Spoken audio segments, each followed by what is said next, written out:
नमस्ते एवरीवन।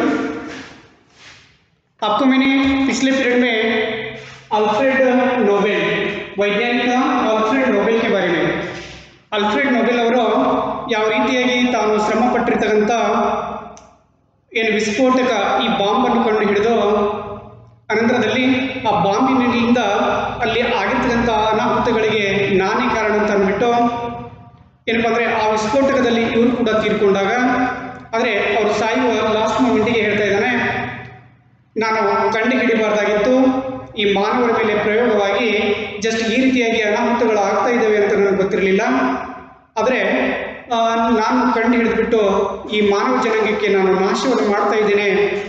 ಹಾಗಾಗಿ ಮುಂದೊಂದು ದಿನ ಈ ನಾನು ಗಳಿಸಿರ್ತಕ್ಕಂಥ ಇವೆಲ್ಲ ದುಡ್ಡು ಏನಪ್ಪ ಅಂದರೆ ಒಳ್ಳೆಯ ಸಮಾಜಕ್ಕೆ, ಒಳ್ಳೆಯ ಅರ್ಥವ್ಯವಸ್ಥೆಯಲ್ಲಿ ಎಕನಾಮಿಕ್ ಸೈಂಟಿಸ್ಟ್ ಆಮೇಲೆ ಸ್ಪೋರ್ಟ್ಸ್ ಇವರಿಗೆ ಈ ನೊಬೆಲ್ ಪ್ರಶಸ್ತಿಗಳನ್ನು ಕೊಡ್ರಿ ಅಂತ ಅಂದ್ಬಿಟ್ಟು ಈ ಪ್ರೈಸಿನಿಂದ ಬಂದಂಥ ಈ ಪ್ರೈಸ್ ಏನಪ್ಪ ಅಂದರೆ ನಾನು ಗಳಿಸಿರ್ತಕ್ಕಂಥ ದುಡ್ಡಿನಿಂದ ಬಂದಂಥ ಇಂಟ್ರೆಸ್ಟ್ನಿಂದ ಇಂಥ ವ್ಯಕ್ತಿಗಳಿಗೆ ನೀವು ಸಮಾಜದಲ್ಲಿ ಗುರುತಣೆ ಮಾಡಿ ಅಂತ ಅಂದ್ಬಿಟ್ಟು ಮುಂದೆ ಯಾವ ರೀತಿಯಾಗಿ ತಾನು ಪಶ್ಚಾತ್ತಾಪ ಪಟ್ಟು ಮುಂದೆ ಯಾವ ರೀತಿಯಾಗಿ ಅಂದ್ಕೊಂಡು ತಾನು ಇರ್ತಾನೆ ಅನ್ನುವಂಥದ್ದು ಕೂಡ ನಾವು ಇಲ್ಲಿ ನೋಡ್ಬೋದಾಗಿದೆ. मैंने बोला था आपको तो अल्फ्रेड नोबेल आगे देखिए पेज नंबर 17। मैंने पिछले पीरियड में आपको बताया कि अल्फ्रेड नोबेल के बारे में, तो 1800 पेज नंबर 17 ऊपर से देखो, 1852 में अल्फ्रेड इंजीनियरिंग की पढ़ाई पूरी करके इंजीनियरिंग पदविಯನ್ನು ಮಾಡಿಕೊಂಡು ಪೂರೈಕೆ ಮಾಡಿಕೊಂಡು पढ़ाई पूरी करके सेंट ಪಿಟ್ಸ್ಬರ್ಗ್ ಲೌಟೆ. सेंट ಪಿಟ್ಸ್ಬರ್ಗ್ ಅನ್ನುವಂಥ ಏನಪ್ಪ ಅಂದರೆ ಒಂದು ಸಿಟಿಗೆ ಏನಪ್ಪ ಅಂದರೆ ಅವರು ಮತ್ತೆ ಬೇರೆ ಕಡೆ ಹೋದರು. अब पिता पुत्र दोनों, किताब सभी के पास है ना, सभी के पास रहना ही है.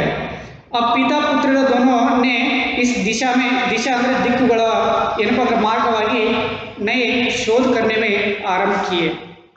ಅದಕ್ಕೆ ಅವರಪ್ಪನ ಹತ್ರ ಹೋಗ್ಬಿಟ್ಟು ತಾನು ಎಜುಕೇಷನ್ ಕಲೀಲಿಕ್ಕೆ ಬೇರೆ ಕಡೆ ಹೋಗಿ ಅನಂತರದಲ್ಲಿ ರಿಟರ್ನ್ ಮನೆಗೆ ನಾವು ಯಾವ ರೀತಿಯಾಗಿ ಬರ್ತೇವೆ, ನಮ್ಮ ಎಜುಕೇಷನ್ ಮುಗೀತಂದರೆ ಮತ್ತು ರಿಟರ್ನ್ ನಮ್ಮ ವಾಪಸ್ ನಮ್ಮ ಮನೆಗೆ ಬರಬೇಕು ತಾನೆ. ನೀವು ಇಂಜಿನಿಯರಿಂಗ್ ಮಾಡಿ, ಯಾ ಮೆಡಿಕಲ್ ಮಾಡಿ, ಯಾ MA ಮಾಡಿ, ಯಾ MSc ಮಾಡಿ, ಯಾ PhD ಮಾಡಿ, ಯಾ MCom ಮಾಡಿ, ಎಲ್ಲ ಡಿಗ್ರಿ ಖತಮ್ ಆಯ್ತಂದರೆ ನಾವು ಮತ್ತೆ ಎಲ್ಲಿ ಹೋಗಬೇಕು? ಜಾಬ್ ಸಿಗೋರಿಗೆ ಏನಪ್ಪ ಅಂದರೆ ಜಸ್ಟ್ ಅವಾಗಲೇ ನಮಗೆ ಜಾಬ್ ಸಿಗೋದಿಲ್ಲ. ಅನಂತರದಲ್ಲಿ ಕೆಲವೊಂದು 2-3 ತಿಂಗಳನೋ 6 ತಿಂಗಳನೋ 2 ವರ್ಷನೋ 4 ವರ್ಷನೋ ಹಿಂಗೆ ಹೋಗ್ಬಿಡುತ್ತೆ. ಅಲ್ಲಿಗೆ ನಾವು ಬಂದು ಮನೆಗೆ ಸೇರ್ತೀವಿ. ಮನೆಗೆ ಸೇರಿದ ನಂತರ ಅನಂತರದಲ್ಲಿ ಜಾಬ್ ನಾವು ಟ್ರೈ ಮಾಡಿದ ಹಾಗೆ ಇವರು ಕೂಡ ಇಂಜಿನಿಯರಿಂಗ್ ಪढ़ाई करके सेंट ಪಿಟ್ಸ್ಬರ್ಗ್ ಲೌಟೆ. ಅಂದರೆ ಅವರ ಅಪ್ಪಾಜಿ ಅಲ್ಲಿ सेंट ಪಿಟ್ಸ್ಬರ್ಗ್ದಲ್ಲಿ ಇದ್ರೇನೋ. अब पिता पुत्र दोनों ही इन दिशा में अंदर आ मार्गदल्ली नई शोध मीन्स आविष्कार, खोजना, आविष्कार ಮಾಡೋದು, शोध करने आरंभ किए. उनका शोध रिसर्च शोध मीन्स शब्दार्थ लिखना है. शोध मीन्स रिसर्च, शोध ಮಾಡೋದು, आविष्कार ಮಾಡೋದು.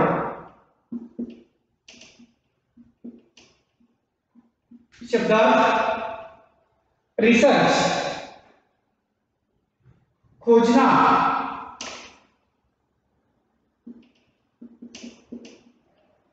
शोध मीन्स खोज, ಹುಡುಕಾಡೋದು ಅಂದ್ರೆ ಆವಿಷ್ಕಾರ ಮಾಡೋದು, ರಿಸರ್ಚ್ ಮಾಡೋದು.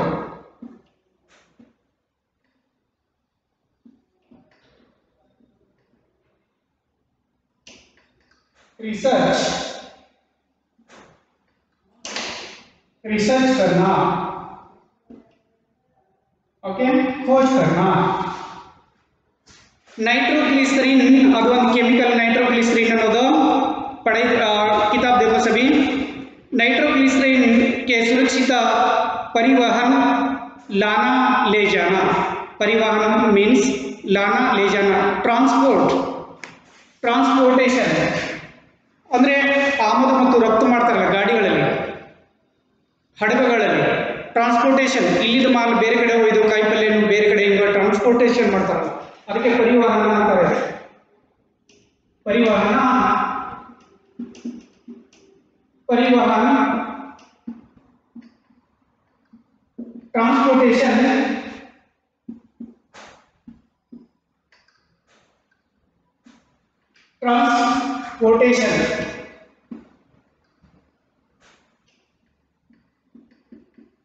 ट्रांसपोर्टेशन ಅಂದ್ರೆ ಕೊಡುತ್ತಗೊಳ್ಳೋದು ಲೇ ಜನ ಕೇಂದ್ರಿತತಃ ಆದರೆ ನೈಟ್ರೋಗ್ಲಿಸರಿನ್ಗೆ ಸುರಕ್ಷಿತ ಪರಿವಹನ ಅದಕ್ಕೆ ನೈಟ್ರೋಗ್ಲಿಸರಿನ್ ಅನ್ನುವಂಥ ಕೆಮಿಕಲ್ಗೆ ತಗೊಂಡು ಬರೋದು पर केंद्रित था। एक दिन अचानक उन्होंने देखा कि एक विशेष कार्बनिक पैकिंग में ಒಂದು ವಿಶೇಷ ಕಾರ್ಬನ್ ಒಂದು ಪ್ಯಾಕಿಂಗ್ದಲ್ಲಿ ನೈಟ್ರೋಗ್ಲಿಸರಿನ್ अवशोषित होकर, अवशोषित मीन्स शोखा हुआ, अंत किया गया हो, लेब्रेस बेड ಅಂದರೆ ಜಸ್ಟ್ ಅದು ಏನಪ್ಪ ಅಂದರೆ ಆ ನೈಟ್ರೋಗ್ಲಿಸರಿನ್ ಅದು ಸೋರಿಕೆ ಆಗಿರ್ಬೋದು. ಅವಶೋಷಿತ ಮೀನ್ಸ್ ಏನಪ್ಪ ಅಂದರೆ ಸುಖ ಹುವ, ಶುಷ್ಕ ಮೀನ್ಸ್ ಸುಖ ಡ್ರೈ, ಶುಷ್ಕ ಅದು ಏನಪ್ಪ ಅಂದರೆ ಡ್ರೈ ಆಗಿ ಆಗಿರ್ಬೋದು, ಒಣಗಿರ್ಬೋದು. ಶುಷ್ಕ ड्राई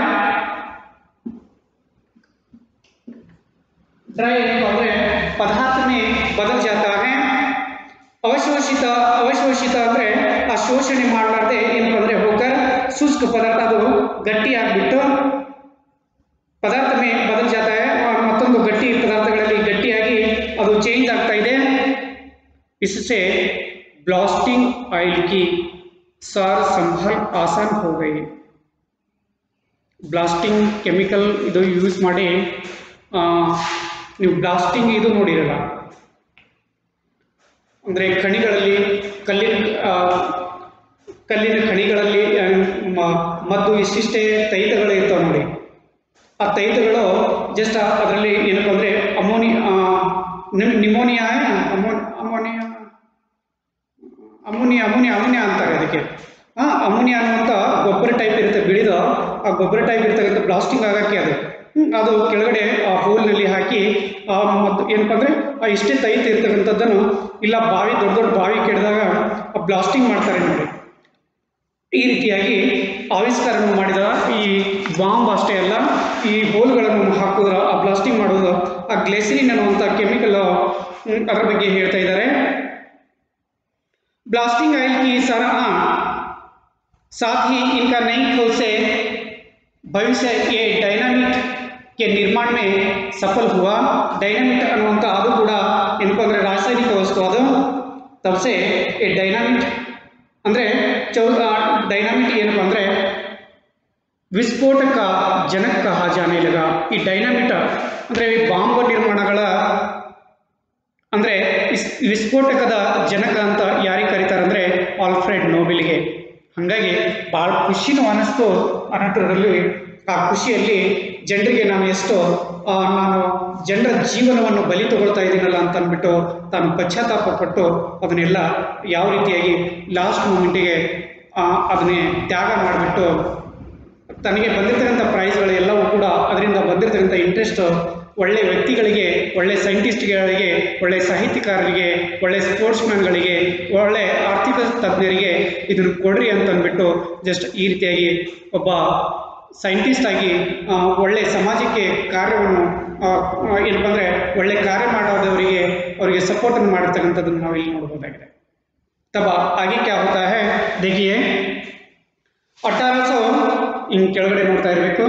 सन 1864 में एक दुखद घटना घटी. ಒಂದು ದುಃಖದ ಘಟನೆ ಆಯಿತು. ಏನಂತ ಘಟನೆ ಆಯಿತು ಅಂದರೆ कारखाने में भयंकर विस्फोट होने से कई मजदूर मीन्स कार्मिकರು, मजदूर मीन्स ಕೆಲಸಗಾರರು, और नोबेल के छोटे भाई एमिल, ಅಂಡರ್ಲೈನ್ ಮಾಡ್ಕೊಳ್ಳಿ ಎಮಿಲ್ ಅಂತ. ನಾವು ಈ ನೋಬೆಲ್ ಆಲ್ಫ್ರೆಡ್ ನೋಬೆಲ್ ಅವರ ತಮ್ಮನ ಹೆಸರು ಏನಪ್ಪ ಅಂದರೆ ಛೋಟೆ ಭಾಯಿ ಅಂದರೆ ಎಮಿಲ್. ಎಮಿಲ್ ಕಿ ಮೃತ್ಯು ಹೋ ಗई. 1864ರಲ್ಲಿ ಒಂದು ದುಃಖದ ಘಟನೆ ನಡೀತು. ಆ ದುಃಖದ ಘಟನೆ ಏನಪ್ಪ ಅಂದರೆ ಕಾರ್ಖಾನೆ, ಒಂದು ದೊಡ್ಡ ಕಾರ್ಖಾನೆಯಲ್ಲಿ ಭಯಂಕರವಾದ ವಿಸ್ಫೋಟಕ ಅಂದರೆ ವಿಸ್ಫೋಟವಾಯಿತು. होने से कई मजदूरों और नोबेल के छोटे भाई ಮಜ್ದೂರ್ ಅಂದರೆ ಕಾರ್ಮಿಕರು, ಅಲ್ಲಿ ಕೆಲಸಗಾರರು. ಮತ್ತು ಈ ನೊಬೆಲ್, ಆಲ್ಫ್ರೆಡ್ ನೊಬೆಲ್ ಇದಾರಲ್ಲ, ಅವ್ರ ತಮ್ಮ ಎಮಿಲ್ ಅನ್ನುವಂಥವನು ಈ ಮೃತ್ಯು ಹೋಗೈ, ಅವ್ರ ತಮ್ಮ ಮತ್ತು ಕೆಲವೊಂದು ಕಾರ್ಮಿಕರ ಅವರು ಸಾವನ್ನಪ್ತಾರೆ ಆ ವಿಸ್ಫೋಟಕದಿಂದ. आगे देखिए, कारखाने की इमारत पूरी तरह ध्वस्त मीन्स ಡೆಮೊಲೇಷನ್, ಧ್ವಂಸವಾಗ್ಬಿಡ್ತು, ಫುಲ್ ನಿರ್ನಾಮನೆ ಆಗ್ಬಿಡ್ತು. ಧ್ವस्त ಮೀನ್ಸ್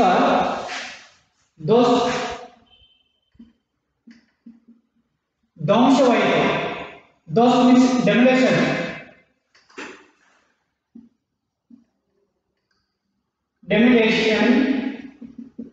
ಡೆಮೊಲೇಷನ್ ಆಯಿತು ಅಂದ್ರೆ ನಷ್ಟ ಆಯಿತು, ಧ್ವಂಸವಾಯಿತು.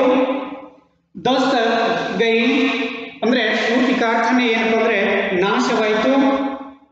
ಕಾರ್ಖಾನೆ ಕಿ ಪುನರುಸ್ಥಾಪನ ಅಂದ್ರೆ ಮತ್ತೆ ಆ ಕಾರ್ಖಾನೆಯನ್ನು ಪುನರಾರಂಭ ಮಾಡಬೇಕಾದ್ರೆ, ರೀಓಪನ್ ಮತ್ತೆ ಅದು ಕಟ್ಟಡವನ್ನು ಕಟ್ಟಿ ಮತ್ತೆ ಮತ್ತೊಂದು ಕಾರ್ಖಾನೆಯನ್ನು ಸ್ಥಾಪನೆ ಮಾಡಬೇಕಾದ್ರೆ, ತಯಾರು ಮಾಡಬೇಕಾದ್ರೆ, ಕಿ ಅನುಮತಿ ನ ಮಿಲ್ನೆ ಸೆ ಪುನರಾರಂಭ, ಮತ್ತೆ ಆ ಕಾರ್ಖಾನೆಯನ್ನು ಕಟ್ಟಿ ಮತ್ತೆ ಮತ್ತೊಂದು ಕಾರ್ಖಾನೆಯನ್ನು ರೆಡಿ ಮಾಡಿ ಅದನ್ನ ಅನುಮತಿ ಬೇರೆದವರಂದ್ರೆ ಅವ್ರ ಮೇಲಾಧಿಕಾರಿಗಳಿಗೆ ಕೇಳಿದಾಗ ಅವರ ಅನುಮತಿಯನ್ನು ಕೊಡದೇ ಇರುವಾಗ, ಮಿಲ್ನೆ ಸೆ ಹಾರ್ ಮಾನ್ನೆ ಕಿ ಅಪೇಕ್ಷಾ, ನಾನು ಸೋತ್ ಬಿಟ್ನೇನೋ ಅನ್ನುವಂಥ ಉನ್ಹೋನೆ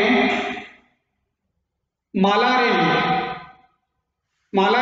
ಸರೋವರ ಪರ, ಮಾಲಾರೇನ್ ಅನ್ನುವಂಥ ಒಂದು ಸರೋವರದ ಮೇಲೆ, ಸಮುದ್ರ ಅಂದರೆ ಸರೋವರಕ್ಕಿಂತ ಒಂದು 4ನೇ ಭಾಗ. ಸರೋವರ ದೊಡ್ಡದು, ಸಾಗರ ಸಣ್ಣದು, ತಿಳ್ಕೊಳ್ಳಿ. ಓಕೆ, ಮಾಲಾರೇನ್ अंडरलाइन ಮಾಡ್ಕೊಳ್ಳಿ. मालारेन सरोवर पर बांध का निर्माण करने का उत्पादन जारी रखा. ಅದಕ್ಕೆ ಅಲ್ಲೇ ಆ ಧ್ವಂಸ ತನ್ನ ತಮ್ಮನನ್ನು ಕಳ್ಕೊಂಡು, ತಮ್ಮ ಬ್ರದರಿಗೆ ಕಳ್ಕೊಂಡು, ಅನಂತರದಲ್ಲಿ ಅನೇಕ ಕಾರ್ಮಿಕರು ತೀರಿಕೊಂಡಾಗ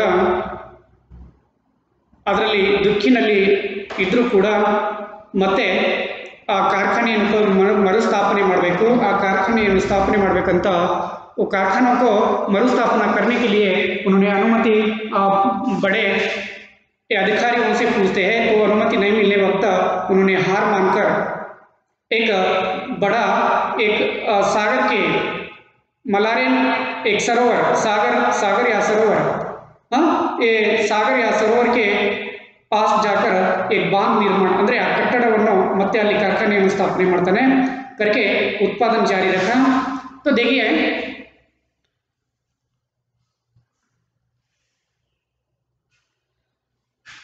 तब उन्होंने कितनी उम्र वाले थे, ಎಷ್ಟು ವರ್ಷದವನಾಗಿದ್ದ, ಎಷ್ಟು ಉಮ್ರದವನಾಗಿದ್ದ ಅಂತ ಹೇಳಿದರೆ, सन 1866 में 33 वर्ष की उम्र में अल्फ्रेड नाइट्रोग्लिसरीन से भरी हुई परखनली मीन्स टेस्ट ट्यूब, परखनली मीन्स टेस्ट ट्यूब, ನಲಿಕಾ ಅಂದರೆ ಟೆಸ್ಟ್ ಮಾಡುವಂಥ ಕೆಲವೊಂದು ನಲಿಕಾ ಇರ್ತದೆ. ಏನಪ್ಪ ಅಂದರೆ ಟೆಸ್ಟ್ ಟ್ಯೂಬ್, ನೈಟ್ರೋಗ್ಲಿಸರಿನ್ ಚೆಕ್ ಮಾಡುವಂಥ ಒಂದು, ಯಾವುದಾದ್ರೂ ನಾವು ಚೆಕ್ ಮಾಡಬೇಕು, ಯಾವುದಾದ್ರೂ ಪದಾರ್ಥಗಳನ್ನು ಇದು ಮಾಡಬೇಕಾದ್ರೆ ಅದು ವಿಜ್ಞಾನಿಗಳು ಅದನ್ನು ಚೆಕ್ ಮಾಡಲಿಕ್ಕೆ ಕೆಲವೊಂದು ಟೆಸ್ಟ್ ಟ್ಯೂಬ್ಗಳನ್ನು ಹಾಕ್ತಾರೆ. ಡಾಕ್ಟರ್ ನಮಗೆ ಹೆಂಗೇನಪ್ಪ ಅಂದರೆ ಅದು ಏನದು ಡಾಕ್ಟರ್ದು ಒಂದು ಕಿವಿಯಲ್ಲಿ ಹಾಕ್ಕೊಂಡು ಜಸ್ಟ್ ನಮಗೆ ತಪಾಸಣೆಯನ್ನು ಮಾಡಿದಾಗ ಅವರಿಗೆ ಇರೋ ಜಡ್ಡೆ ಇದೆ, ಇದು ರೋಗ ಇದೆ ಅಂತಂದ್ಬಿಟ್ಟು ಹೇಳ್ತಾರಲ್ಲ, ಈ ರೀತಿಯಾಗಿ ಆ ಟೆಸ್ಟ್ ಟ್ಯೂಬ್ ಅನ್ನುವಂಥದ್ದು ಅಂದರೆ ಪರಖನಲಿ ಮೀನ್ಸ್ ಟೆಸ್ಟ್ ಟ್ಯೂಬ್. ಅದು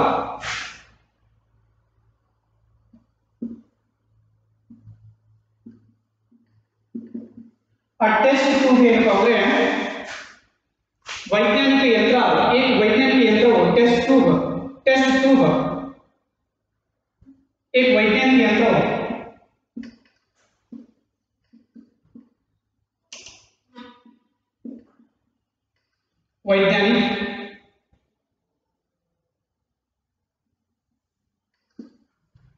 वैज्ञानिक यंत्र या टेस्ट ट्यूब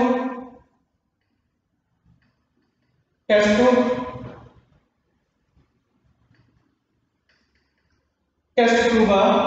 ಅದಕ್ಕೆ ಏನಪ್ಪ ಅಂದರೆ ಆ ಟೆಸ್ಟ್ ಟ್ಯೂಬ್ಗೆ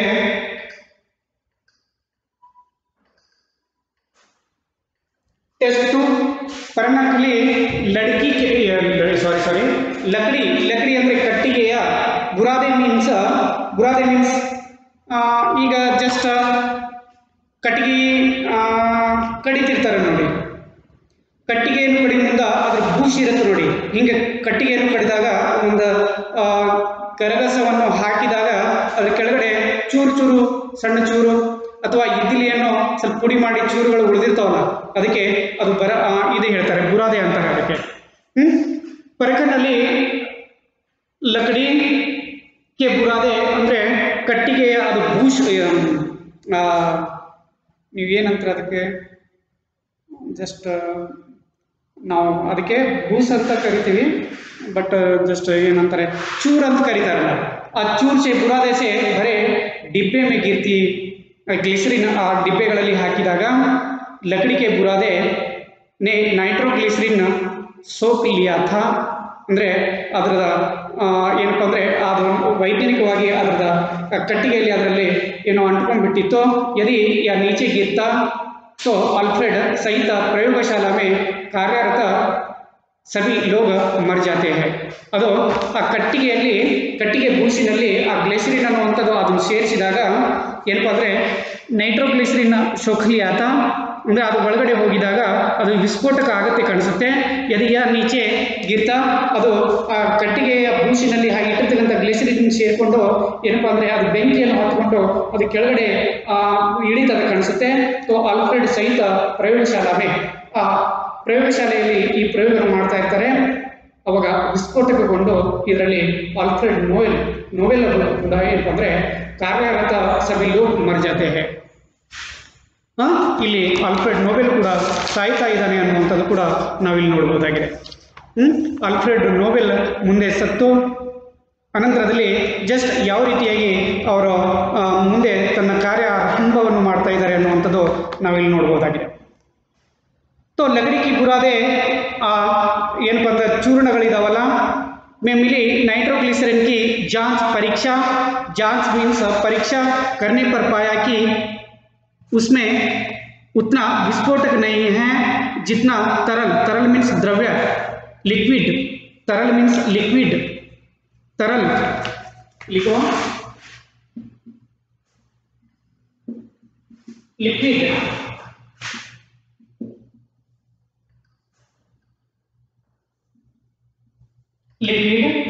देखिए तरल रूप में था, अतः उन्होंने नाइट्रोग्लिसरीन को सिलिका के साथ मिलाकर, सिलिका मीन्स ರಾಸಾಯನಿಕ ಪದಾರ್ಥ, ಮತ್ತೊಂದು ರಾಸಾಯನಿಕ ಸಿಲಿಕಾನ್ ಜೊತೆಯಲ್ಲಿ ಸೈಂಟಿಸ್ಟ್ವಾಗಿ ರಾಸಾಯನಿಕ ಪದಾರ್ಥ ಅದು ಒಂದು ಜೊತೆ ಆ ಗ್ಲಿಸರಿನ್ ನೈಟ್ರೋಗ್ಲಿಸರಿನ್ ಅದರ ಜೊತೆ ಸೇರಿಸಿದಾಗ के साथ मिलाकर ऐसा नाइट्रोग्लिसरीन के साथ उनको जितना ही तरल तो मिलाकर ऐसा पेस्ट तैयार किया. ಅದು ನೈಟ್ರೋಗ್ಲಿಸರಿನ್ ಜೊತೆ ಅದು ಬೆರೆಸಿದಾಗ नाइट्रोग्लिसरीन सिलिकॉन जोते बेरिसिदागा विस्फोटक तैयार किया जिसे मन चाहे आकार की छड़ों में बदला जा सके. इन छड़ों मीन्स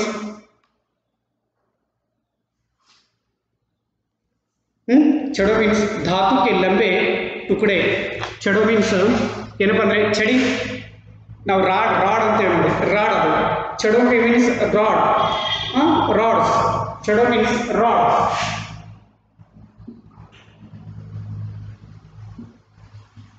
छड़ों मीन्स रॉड. ರಾಡಿನಲ್ಲಿ छड़ों का उपयोग विस्फोटक करने के लिए आसान था. ಹಾಗಾಗಿ ಆ ಗ್ಲಿಸರಿನ್ ಅನ್ನುವಂಥದ್ದು ಆ ಸಿಲಿಕಾನ್ದಲ್ಲಿ ಮಿಶ್ರಗೊಳಿಸಿ ಆ ವಿಸ್ಫೋಟಕದಲ್ಲಿ ತಾನು ಈ ಚಡಿಗಳನ್ನು ಉಪಯೋಗಿಸಿದ್ದು ಅದು ವಿಫಲ ಆಗುತ್ತೆ ಅಂತ ಅಂದ್ಬಿಟ್ಟು ಇಲ್ಲಿ ಹೇಳ್ತಾ ಇದ್ದಾನೆ. ಆಲ್ಫ್ರೆಡ್ನೇ ಡೆಟೋನೇಟರ್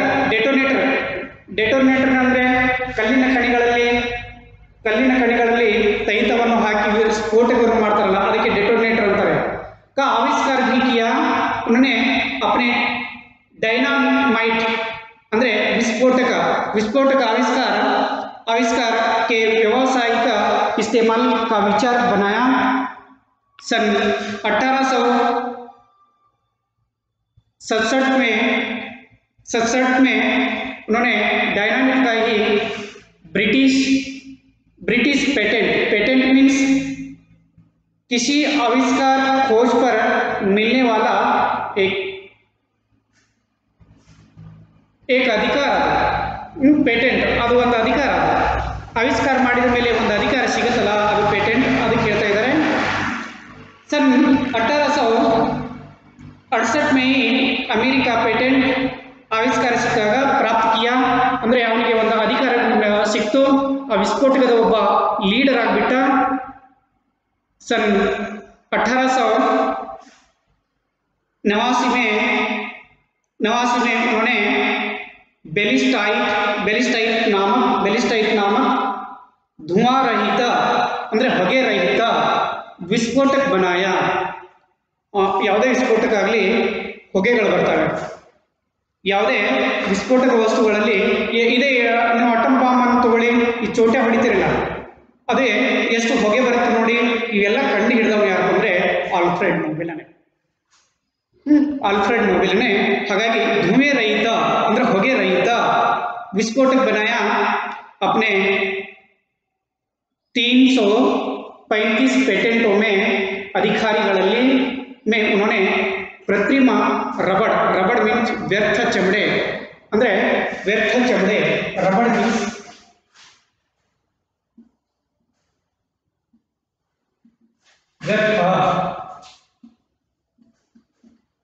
ವ್ಯರ್ಥ ಚಮಡೆ ತಥಾ ವ್ಯರ್ಥವಾಗಿರ್ತಕ್ಕಂಥ ಏನಪ್ಪ ಅಂದರೆ ತೊಗಲಿನಿಂದ चमड़े तथा कृत्रिम रेशम का पेटेंट भी हासिल किया। ಅದಕ್ಕೆ 300 अपने ಅಂದರೆ ಅವರ 300 ಪೇಟೆಂಟ್ ಅಧಿಕಾರಿಗಳಲ್ಲಿ ಉन्होंने ಕೃತ್ರಿಮ ಅಂದರೆ ಒಂದು ಕೃತ್ರಿಮವಾಗಿ ಒಂದು ತೊಗಲಿನ ಏನಪ್ಪ ಅಂದರೆ ಒಂದು ವಿಸ್ಫೋಟಕ ರೇಷ್ಮಾ ಪೇಟೆಂಟ್ ಅನ್ನುವಂಥ ಒಂದು ಹಾಸಿಲ್ ಕಿಯಾ ಮೀನ್ಸ್ ತಯಾರು ಮಾಡಿದರು। इन्होंने विस्फोटकों का विशाल कारखाना भी बनाया। विस्फोटकದ ಒಂದು कारखाನೆಯನ್ನು ಕೂಡ ಸ್ಥಾಪನೆ ಮಾಡಿದರು। उनके द्वारा तैयार किए गए विस्फोटकों से रेलवे लाइन बनी। ಇಂಥ ವಿಸ್ಫೋಟಕಗಳಿಂದ ಹಳಿಗಳನ್ನು ಮಾಡ್ತಾರಲ್ಲ, ಗೊತ್ತಿದೆಯಾ? ಟ್ರೈನ್ ಹೋಗೋಕ್ಕೆ ಹಳಿ, ಆ ಹಳಿ ಮಾಡೋಕ್ಕೆ ಏನಪ್ಪ ಅಂದರೆ ಗುಡ್ಡಗಳನ್ನು ಕೊರಿಬೇಕಂದ್ರೆ ಯಾವುದ್ರಲ್ಲಿ ಮಾಡ್ತಾರೆ, ಹೋಲ್ ಹಾಕಿ ದೊಡ್ಡ ದೊಡ್ಡ ಕಲ್ಲುಗಳನ್ನು ಇಲ್ಲೇ ಆಲ್ಮಟ್ಟಿ ಆ ಗುಡ್ಡವನ್ನು ಕೊರಿಬೇಕಾದ್ರೆ ಯಾವ ಬರೀ ಹಡ್ಡುವುದರಿಂದ ಬರಂಗಿಲ್ಲ, ಅದು ಹಾರಿಯನ್ನು ಗುದ್ದುವುದರಿಂದ ಬರಂಗಿಲ್ಲ, ಅದು ಹೋಲನ್ನು ಹಾಕಿದಾಗ ಅಲ್ಲಿ ಸ್ಫೋಟಕವಾಗಿ ಎಲ್ಲ ಕಲ್ಲುಗಳು ಚೂರು ಆದಾಗ ಆ ರಸ್ತೆ ನಿರ್ಮಾಣ ಮಾಡಲಿಕ್ಕೆ ನೋಡಿ ನಾನೇನು ಹೇಳ್ತಾ ಇದ್ದೇನೆ, विस्फोटक विशाल कारखाना भी बनाया। उन्होंने द्वारा तैयार किए गए विस्फोटक से रेलवे लाइन बनी ಅಂದರೆ ರಾಸ್ತೆನೂ ಕೂಡ ಈ ಟ್ರೈನ್ ರಾಸ್ತೆನೂ ಕೂಡ ಆಯಿತು। पहाड़ों को तोड़कर पहाड़ों को मीन्स ಈ ಗುಡ್ಡಗಳನ್ನು ಕೊರೆದು ರಾಸ್ತೆ बनाए गए। ಹಾಗಾಗಿ ಆ ರಾಸ್ತೆಗಳ ರೋಡನ್ನು ಕೂಡ ನಿರ್ಮಾಣ ಮಾಡಿದರು। ಖದಾನೆ खोदी गई ಅಂದರೆ ಖದಾನೆ खोदी गई मीन्स ಆ ಗುಡ್ಡಗಳನ್ನು ಕೊರೆದ್ರು। इन सबसे अनेक पास काफी धन एकत्रित हो गए। ಇವೆಲ್ಲ ಆವಿಷ್ಕಾರಗಳಿಂದ इतना ही आविष्कार करने से ये साइंटिस्ट इतना ही आविष्कार करने से बहुत धन मिला है उसको, बहत दुड्डನ್ನು ಬಳಸಿಕೊಂಡಿದ್ರು। एकत्रित हो गए और धनराशि उसके पास ही था। अल्फ्रेड सोचते थे कि जब दुनिया के सारे देश, अल्फ्रेड नोबेल ने जब दुनिया के सारे देश शक्तिशाली हो जाएंगे, ಅದಕ್ಕೆ ಅಲ್ಫ್ರೆಡ್ सोचते थे, ಅವನು ತಿಳ್ಕೊಂಡಿದ್ದ ಅವನ ಯೋಚನೆ ಹೆಂಗಿತ್ತಪ್ಪ ಅಂದರೆ दुनिया में सारी संसार ಈ ಜಗತ್ತು दुनिया के सारे देश शक्तिशाली हो जाएंगे, ಈ ಎಲ್ಲ ದೇಶಗಳು ಶಕ್ತಿಶಾಲಿಗಳು ಆಗ್ತವೆ, तो अपने आप शांति कायम हो जाएगी, किंतु ऐसा ना हो सका। ಅದಕ್ಕೆ ಎಂಥ ಶಕ್ತಿಶಾಲಿಗಳ ರಾಷ್ಟ್ರಗಳಾಗ್ತವೆ, ಆದರೆ ಮುಂದೆ ಆ ಶಾಂತಿ ಹೋಗಿ ಅಲ್ಲಿ ಅನಾಹುತಗಳಾಗಿ ಅಶಾಂತತೆಗೆ ಈಗ ನೋಡಿ ತಾಲಿಬಾನನ್ನು ಅಫ್ಘಾನಿಸ್ತಾನ ಇದು ಮಾಡ್ತಾ ಇದೆ, ತನ್ನ ವಶಕ್ಕೆ ಪಡಿಸ್ಕೊಳ್ತಾ ಇದೆ. ಮದ್ದು ಗುಂಡುಗಳನ್ನು ಏನಪ್ಪ ಅಂದರೆ ಟೆರರಿಸ್ಟ್ಗಳು ಅದ್ರ ಮೇಲೆ ಹಾಕ್ತಾ ಇದ್ದಾರೆ. ತನ್ನ ಕಬ್ಜಾದಲ್ಲಿ ಅಫ್ಘಾನಿಸ್ತಾನ ಅದರ ಏನಪ್ಪ ಅಂದರೆ ತಾಲಿಬಾನ್ ತನ್ನ ಕಬ್ಜಾದಲ್ಲಿ ತಗೊಳ್ತಾ ಇದೆ. ಹಾಗೆ ಇವೆಲ್ಲವುಗಳನ್ನು ಕಂಡು ಹಿಡಿದವರು ಯಾರಪ್ಪ ಅಂದರೆ ಇದೆ ಆಲ್ಫ್ರೆಡ್ ನೊಬೆಲ್. ನಾನು ಕಂಡು ಹಿಡಿಬಾರ್ದಾಗಿತ್ತು, ಮಾನವರಿಗೆ ನಾಶ ಮಾಡ್ದಂಗಾಯ್ತು ನಾನು ಅಂತಂದ್ಬಿಟ್ಟು ಭಾಳ ತ್ರಾಸ ಪಟ್ಕೊಂಡು ಮುಂದೆ ಏನು ಮಾಡ್ತಾನೆ ಅನ್ನುವಂಥದ್ದು ನೆಕ್ಸ್ಟ್ ಪೀರಿಯಡಲ್ಲಿ ನೋಡೋಣ. ಜಸ್ಟ್ ನಿಮಗೆ होमवर्क ಏನು ಅಂದರೆ जस्ट आपको होमवर्क में बोलता हूँ कि एक कठिन शब्दार्थ मैंने लिखवाया है ना, वो CW में लिखो, वो CW में लिखना है. ओके, SW में ये क्या करना है, SW होमवर्क का ये क्या है कि CW में शब्दार्थ लिखो, शब्दार्थ लिखो, ಆ ಶಬ್ದಾರ್ಥಗಳನ್ನು ಬರೀರಿ ಅಂತ ಅರ್ಥ ಆಯ್ತಾ. ನಾನು ಎಷ್ಟು ಶಬ್ದಾರ್ಥಗಳನ್ನು बरसीದ್ದೀನಲ್ಲ ಈ पाठದ್ದು, ಎಷ್ಟು शब्दार्थ ये पाठ से मैंने कितना शब्दार्थ लिखवाया है ना, वो होमवर्क ये सभी आप CW में लिखना है. Okay, yes. तो धन्यवाद, मैं ये अगले पीरियड में देखेंगे. ओके.